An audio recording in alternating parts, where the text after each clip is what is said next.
Revenue department తహసీల్దార్లతో ముఖాముఖి కార్యక్రమాన్ని నిర్వహించిన మంత్రి పొంగులేటి. తెలంగాణ రాష్ట్ర వ్యాప్తంగా ఉన్న జిల్లాల నుండి వచ్చిన రెవెన్యూ డిపార్ట్మెంట్ తహసీల్దార్లతో ముఖాముఖి కార్యక్రమాన్ని నిర్వహించారు మంత్రి పొంగులేటి శ్రీనివాస్ రెడ్డి. ఈ కార్యక్రమంలో కమిషనర్ మరియు జిల్లా కలెక్టర్ గౌతమ్ తదితరులు పాల్గొన్నారు. ఈ సందర్భంగా మంత్రి పొంగులేటి శ్రీనివాస్ రెవెన్యూ డిపార్ట్మెంట్ తహసీల్దార్లకు దిశానిర్దేశం చేశారు.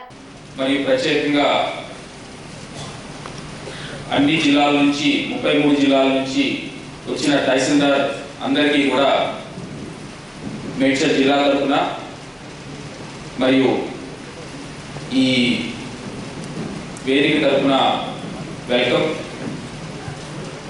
సార్. మనకి ఇక్కడ అన్ని జిల్లాల నుంచి 800 మంది దాదాపుగా తహసీల్దార్ ర్యాంక్ ఆఫీసర్స్ అందరూ కూడా ఇచ్చేసి ఉన్నారు సార్. తమరికి తెలుసు అండ్ తహసీల్దార్స్ అందరికీ కూడా తెలుసు, గత 10 సంవత్సరాల నుంచి నేను కూడా ఎల్ఆర్యూపీ స్టార్ట్ అయిన టైంలో సబ్ కలెక్టర్గా చేశాను సార్. 2018 నుంచి 20 వరకు నాతో పనిచేసిన తహసీల్దార్స్ కూడా పొద్దున కనపడ్డారు. నేను సబ్ కలెక్టర్గా పనిచేసినప్పుడు ఉన్న తహసీల్దార్స్ కరీంనగర్ నుంచి. మనకి మీ అందరికీ కూడా తెలుసు 2017 నుంచి ఇప్పటికీ కూడా రెవెన్యూ అడ్మినిస్ట్రేషన్ చాలా it went to lot of changes. చాలా చేంజెస్ జరిగినాయి. నాట్ ఓన్లీ అడ్మినిస్ట్రేషన్లోనే కాదు, రెవెన్యూ చట్టాల్లో జరిగినాయి చేంజెస్, అడ్మినిస్ట్రేషన్లో జరిగినాయి. మనము రెవెన్యూ చేసే వర్క్లో కూడా చాలా చేంజెస్. నేను సబ్ కలెక్టర్గా చేసి ఉన్నాను 18 నుంచి 20. మళ్ళీ నేను రెవెన్యూ అడ్మినిస్ట్రేషన్లో లేను. మళ్ళీ 24 జనవరి 23 అక్టోబర్లో రెవెన్యూ అడ్మినిస్ట్రేషన్కి వచ్చేసరికి ఎంత చేంజ్ అయ్యాయి అంటే నాకే మళ్ళీ నేర్చుకోవడానికి, అర్థం చేసుకోవడానికి కూడా చాలా నెలలు టైం పడుతుంది సార్.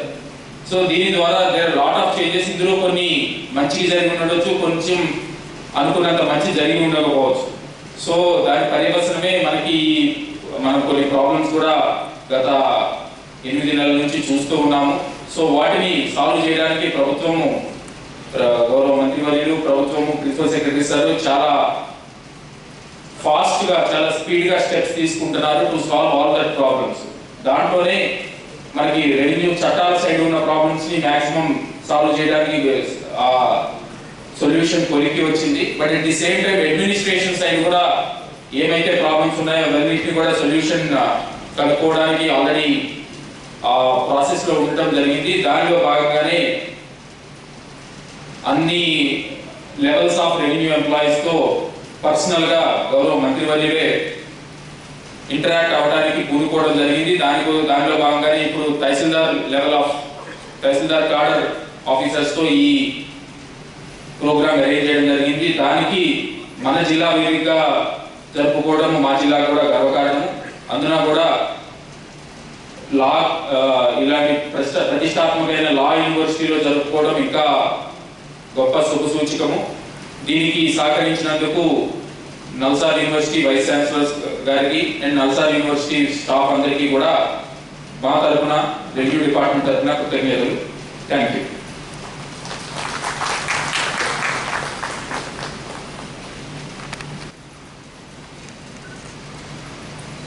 ఈరోజు ఈ కార్యక్రమానికి ముఖ్య అతిథిగా విచ్చేసిన మన రెవెన్యూ శాఖ మంత్రులు గౌరవనీయులైన శ్రీ పొంగులేటి శ్రీనివాస్ రెడ్డి గారికి, అదేవిధంగా ఈరోజు ఇక్కడ మేడ్చల్ జిల్లాలో నిర్వహిస్తున్న కార్యక్రమానికి విచ్చేసిన కలెక్టర్ శ్రీ గౌతమ్ పోతులు గారికి,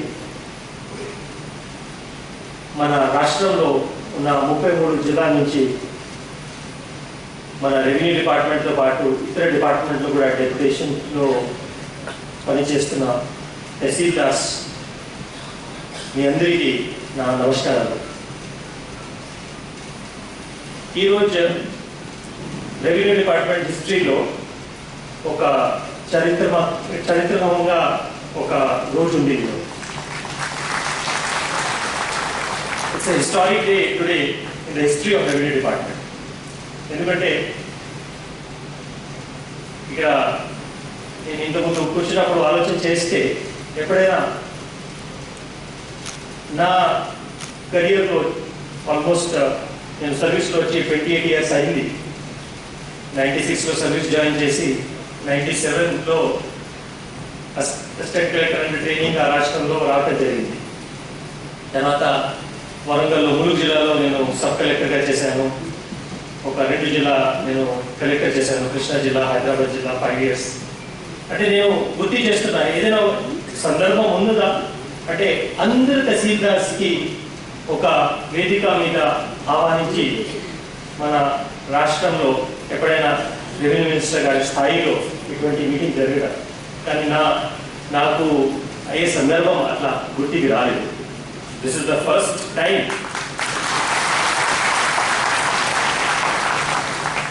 at the level of revenue minister, all the tahsildars of the state are coming under one roof and ఈ ముఖాముఖి కార్యక్రమం ఏర్పాటు చేస్తున్నాము.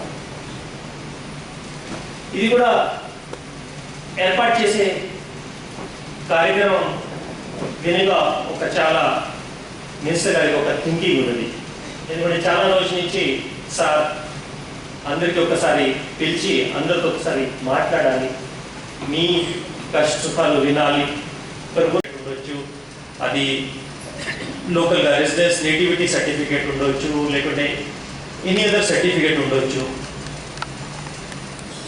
ఎగ్జామ్ టైంలో అవరితడి ఇంకా ఎక్కువ అవుతుంది. అంటే ఆల్మోస్ట్ ఎందుకంటే నేను హైయర్ ఎడ్యుకేషన్ డిపార్ట్మెంట్ కూడా చాలా సంస్థలు పని చేశాను. చాలామంది స్టూడెంట్స్ అది మన డిపార్ట్మెంట్ దగ్గర ఆ టైంలో క్యూ కడతారు.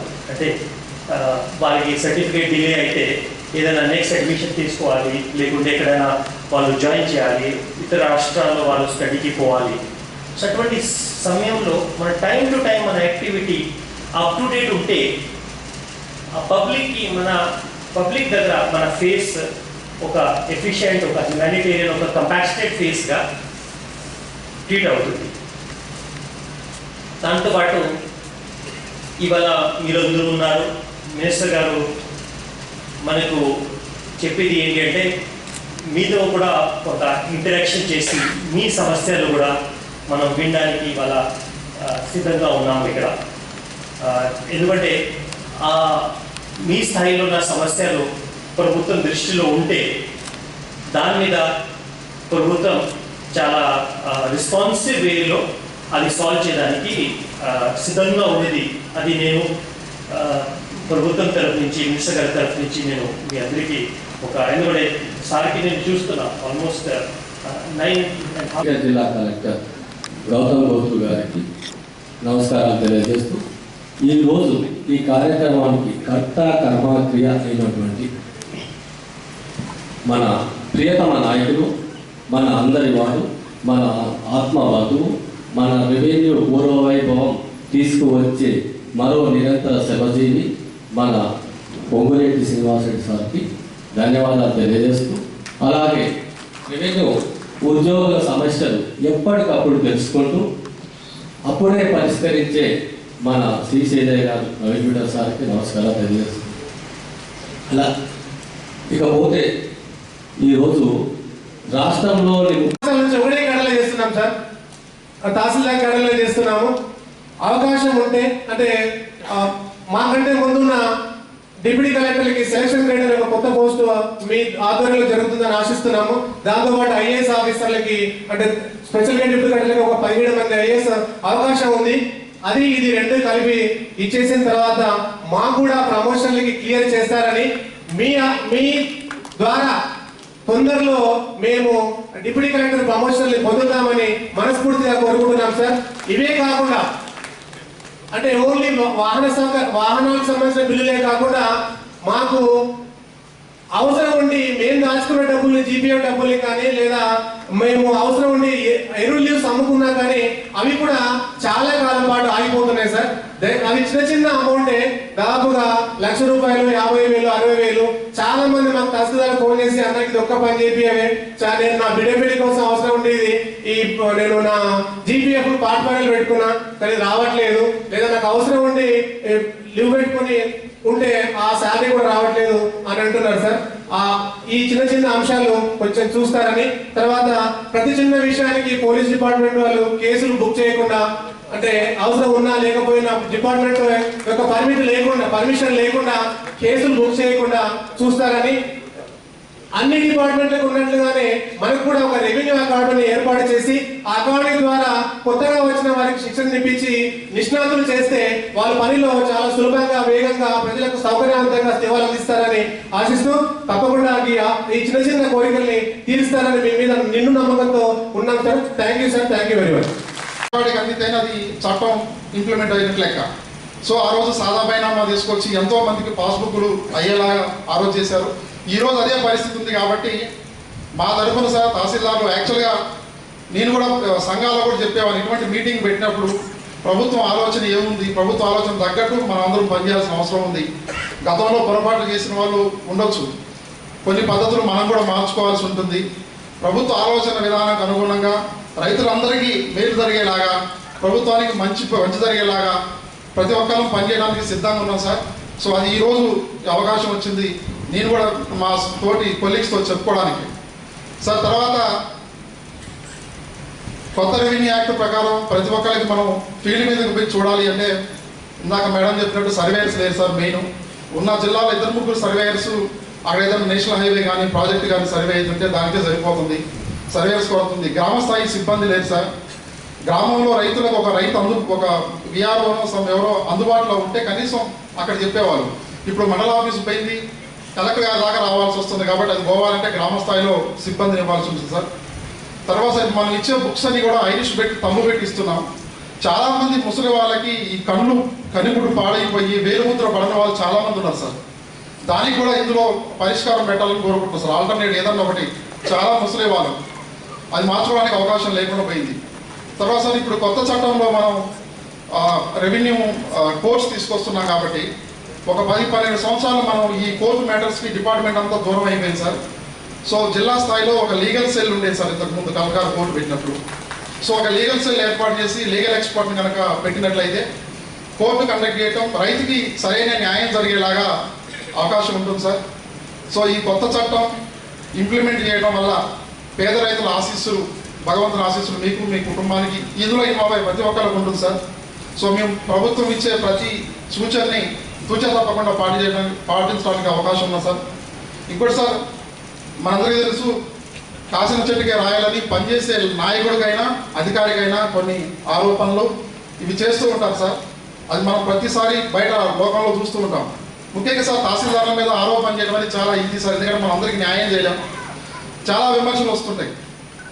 జస్ట్ ఇది ఒక ఎగ్జాంపుల్ సార్, అనేది అనుకోకపోతే జస్ట్ రీసెంట్గా సో మా దగ్గర షెడ్యూల్ ఏరియా కాబట్టి మా పై ఆఫీసర్లు పిలిచి మీ దగ్గర ఇల్లీగల్ కన్స్ట్రక్షన్స్ అవుతున్నాయి, ఎల్టీఆర్ ప్రపోజల్స్ ఇవ్వట్లేదు, నేను ఒక 10 ఐడెంటిఫై చేసి పంపించాను సార్. పంపిస్తే సరే అది ఇంకా బుక్ అవ్వలేదు. ఈలోపు ఏమైందో తెలియదు, కలెక్టర్ దగ్గర పిలిచి మీ దగ్గర డబ్బులు అడుగుతున్నాడు కదా అని అంటారు. సింపుల్ ఆరోపణ చేస్తారు సార్. నేను కలెక్టర్ గారికి 10 పేర్లు ఇచ్చి ఇది ఎస్పీ గారికి ఇచ్చి ఎంక్వైరీ చేయండి. ఫెన్సింగ్ అలాగే సూచిక బోర్డులకు అలాగే తమను ఖచ్చితంగా దాన్ని ఆదేశించాలని చెప్పేసి కోరుకుంటూ ఉన్నాం సార్. ఇంకా తల్లిదండ్రులకు సంబంధించిన ఇష్యూస్ కొన్ని సబ్మిషన్ చేస్తున్నాం సార్. మేము హక్కుల కోసం ఎంత కొట్లాడతామో బాధ్యతల కోసం అదే విధంగా పనిచేస్తాం సార్. మా రెవెన్యూ మంత్రి గారు రెవెన్యూ శాఖ నా శాఖని సగర్వంగా చెప్పుకునే విధంగా, శాఖలో ట్రాన్స్పరెన్సీ పెంచే విధంగా మీరు ఏ ఆదేశాలు ఇచ్చినా మేము తూచా తప్పకుండా పాటించి మీకు మంచి పేరు దానికి మేము ఒక సైనికుల రాత్రి పగులు పనిచేస్తామని చెప్పేసి తమకి మాట ఇస్తున్నాం సార్. మీరు మాకున్న చిన్న చిన్న సమస్యలు కూడా పెద్ద మనసుకున్న మీరు చేయాలని చెప్పేసి కోరుకుంటూ, వేరే తహసీల్దార్లకు ఇంతకుముందు మిత్రులు చెప్పారు వెహికల్ బడ్జెట్ సరిగ్గా రావట్లేదు సార్, 1 ఇయర్ నుంచి పిలుసు రావట్లేదు. మా అందరూ ఒకటే కోరిక సార్, మీ హయాంలో ఆర్థికపరమైన సమస్యలు కావచ్చు కానీ కొంత మీరు ఏదైనా దయదలిస్తే యూనిఫామ్ వెహికల్స్ అందరికీ ఒకటే రకమైన వెహికల్ ఉంటే ఇలా తహసీల్దార్ వస్తున్న ఒక విషయాన్ని గుర్తింపు కోరుకుంటా ఉన్నాం సార్. అందరికీ కూడా కామన్ వెహికల్స్ ఉంటాయి కదా, అక్కడ పోలీసు వాళ్ళకి ఏ విధంగా ఉందో రెవెన్యూ వాళ్ళకి కూడా ఒక మేజిస్ట్రేట్కి అక్కడ వెహికల్ వస్తే ఒక గుర్తింపు అనేది మేము కోరుకుంటా ఉన్నాం సార్. Thank you sir. అలాగే సార్ కొత్త మండలాల్లో మరి క్యాడర్షిప్ లేదు సార్, ఎస్ సార్ అంటే అప్పీల్ సార్ అది. అలాగే కొత్త మండలాల్లో అలాగే పాత మనకు గతంలో 25,000 మందికి మండల ఆఫీసు 83లో నిర్మించారు సార్. మరి వాళ్ళు అడిగితే 4 లక్షలకు కూడా ఒక ఆఫీసు, 3 లక్షలకు ఒక ఆఫీసు, ఒక మండల ఆఫీసు పనిచేస్తాం సార్. దయచేసి క్యాడర్షిప్ను ఇంక్రీజ్ చేసే అవసరం చాలా ఉంది సార్. పాత రెవెన్యూ పాత జిల్లాలు కానీ కొత్త జిల్లాలో కూడా ఇంకా చాలా జిల్లాలో క్యాడర్షిప్ నిర్మితం కాలేదు. కొత్త జిల్లాలో తగినందుకు శాలరీస్ ఒక 31 జిల్లాలో శాలరీస్ రావట్లేదు సార్. క్యాడర్షిప్ లేక 620 మండలాల్లో ఒక 31 మండలాల్లో శాలరీస్ రావట్లేదు సార్. Thank you sir. అలాగే వీఆర్ఓల సమస్యల పైన మీరు హామీ ఇచ్చారు. విఆర్ఓ సమస్యల పైన కమిటీ చేశారు. 61 సంవత్సరాల విఆర్ఏ వారసులు కూడా ఉద్యోగాలు చేయలేదు సార్. అలాగే విఆర్ఓ సీనియారిటీ కూడా ఇతర శాఖలకు పంపించారు. ఈ సమస్యను కూడా తమకు పరిశీలించాలని చెప్పేసి అప్పీల్ చేసుకుంటూ నాకు అవకాశం ఇచ్చినందుకు ధన్యవాదాలు కూర్చోవాలి. Thank you sir. అప్పుడు కూడా ఈ విధంగా సమావేశం అవడం జరిగింది. కానీ దాంట్లో ఇంత మొత్తంలో రాలేదు సార్. ఈసారి అధికారికంగా ప్రభుత్వం ప్రతిష్టాత్మకంగా తీసుకొని ప్రతి తహసీల్దార్ కూడా మండలంలోనే కాదు ఇతర కార్యాలయాల్లో కానీ మినిస్టర్ పేషీల్లో పనిచేస్తున్నటువంటి వారు కూడా ఇక్కడ రావాలి అని చెప్పడం నిజంగా అభినందించదగ్గ విషయం సార్.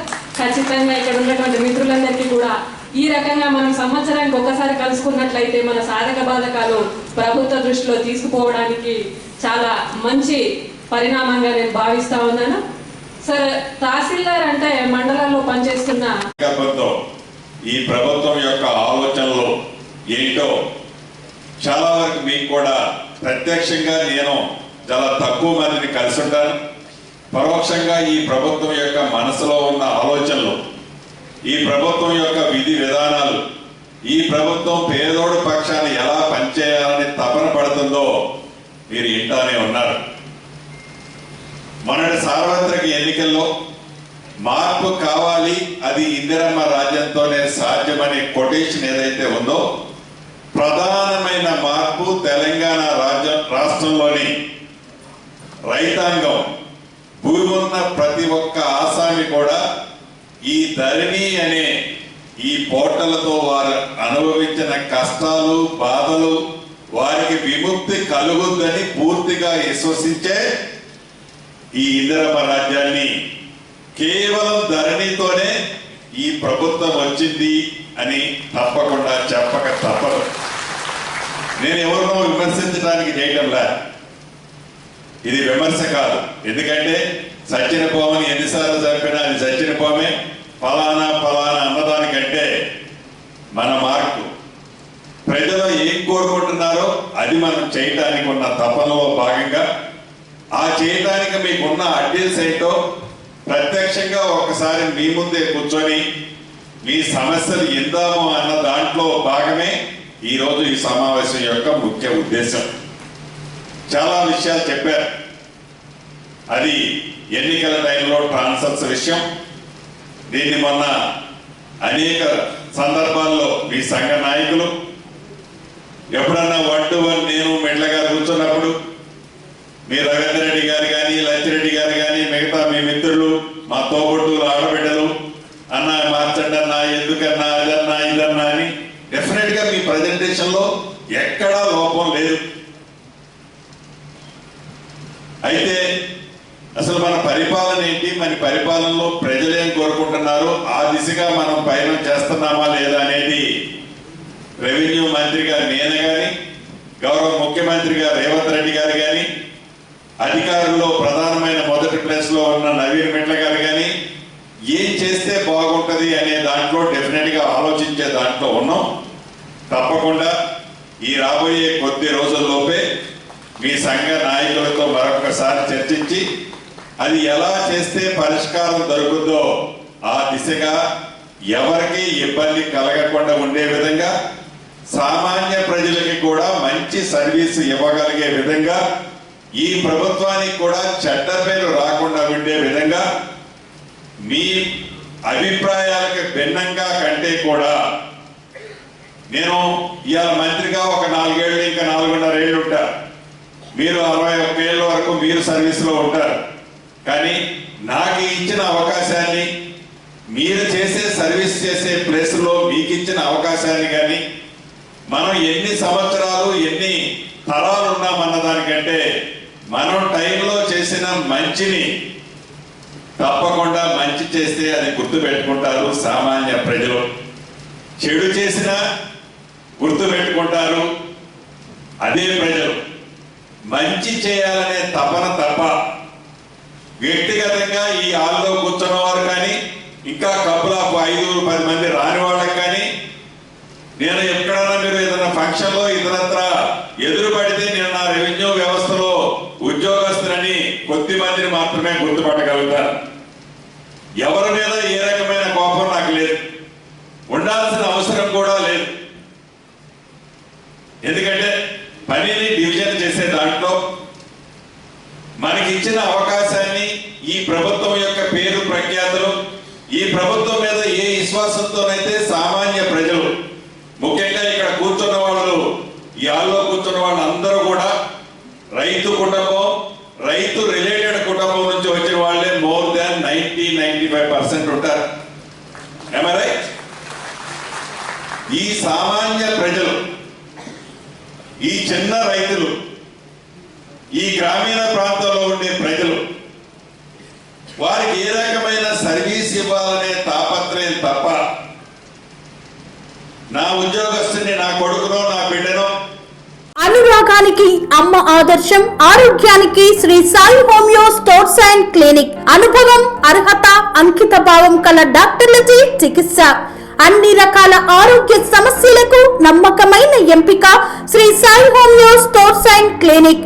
డయాబెటిస్, కీళ్ల నొప్పులు, సయాటికా, వెన్నుముక సమస్యలు, థైరాయిడ్, నిద్రలేమి, మానసిక సమస్యలు, ఋతు సమస్యలు, అన్ని రకాల దీర్ఘకాలిక వ్యాధులకు ప్రత్యేక హోమియో వైద్యం.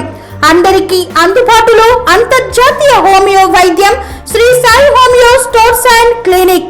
మీ ఆరోగ్య సమస్య ఏదైనా ఇప్పుడు పరిష్కారం సాధ్యం. సైడ్ ఎఫెక్ట్ లేని వైద్యంతో సంపూర్ణ ఆరోగ్యం కొరకు సంప్రదించండి Shri Sai homeo clinic and stores, Bhavani Nagar, Ambedkar Nagar road, old Alwal, Secunderabad. సంప్రదించాల్సిన ఫోన్ నంబర్స్ 9000751751 మరియు 9000422525.